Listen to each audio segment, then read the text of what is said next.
असा निर्णय केला की जी 30 लाख घरं आहेत, या 30 लाख घरांना केंद्र सरकारच्या पैशासोबत राज्य सरकार अतिरिक्त 50,000 रुपये देईल आणि त्यामध्ये आम्ही निर्णय केला प्रत्येक घरावर आम्ही सोलर लावणार आहोत, म्हणजे या 30 लाख लोकांना विजेचा 1 रुपयाचा देखील खर्च येणार नाही, यांना पूर्णपणे मोफत वीज मिळेल अशा प्रकारची व्यवस्था देखील या निमित्ताने आपण करतो।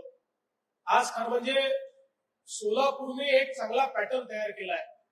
मी पंधेंचं मनापासून अभिनंदन करतो की ज्या प्रकारे त्यांनी या संपूर्ण गृहनिर्माणाच्या क्षेत्रामध्ये वेगानं काम कसं करता येईल आणि क्वालिटीचं काम कसं करता येईल।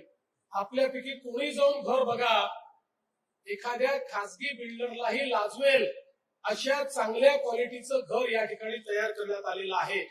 आणि म्हणून ही देखील सोलापूरने एक महाराष्ट्राला दिशा दाखवली आहे की चांगल्या पद्धतीच्या हाऊसिंग कॉलनीज या गरिबांकरता आणि निम्न मध्यम वर्गीयांकरता कशा तयार करता येतात आणि निश्चितपणे येत्या काळामध्ये त्या संदर्भात अजून अशा प्रकारचे प्रकल्प घेण्याचा आपण प्रयत्न करू।